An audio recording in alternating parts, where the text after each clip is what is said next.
久聞諸葛先生上知天文下知地理，琴棋書畫無所不能，可否為夫人提個字啊？略懂略懂，其實我事事都係略懂。對，清錯，係個靚字。其實我係識寫一邊，唔識寫一邊。我平時同人講略懂略懂，啲人以為我謙，其實我真係識啲唔識啲。睇先生嘅墨寶就知道係潤而不燥，清而不寒，肥而不膩。過獎過獎，包租婆不如十時間出現啦！十你嘅死人頭！手尾大晒啊，衰權惡晒啊！過2日咧，你再唔交租，我收翻呢塊地咧起碧桂園，知唔知啊？略懂略懂。僆仔玩嘢啊！我講得咁清楚，你同我講略懂，明晒嘅，我略懂係我口頭禪嚟嘅啫。好，準備回光陣。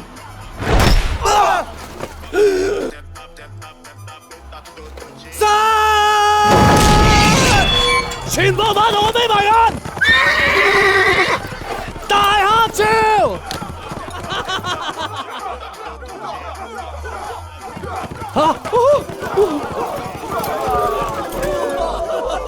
我哋身經百戰，有咩未見過啊？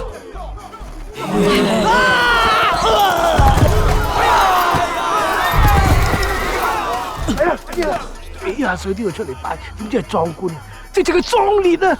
係咩？喂，頂！呢啲兒女私情嘅嘢，我點識啫？所以咪嚟請教軍師咯。哦，我真係略懂略懂，我只不過曾經幫助一隻牛去追求一隻馬。即刻發動反攻！我哋而家係逆風，射程太遠啦。好容易嘅，主公。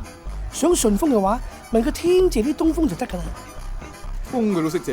略懂略懂。江湖告急，起曹操啊！望借東風，反手為攻。孔明要救出13歸，中原即還。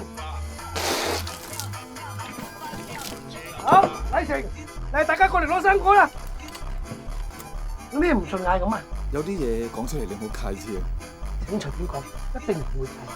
做咩我發覺你乜嘢都係借嘅咧？啊，而家係東風，頭先係借箭，之前仲點你主公借荊州。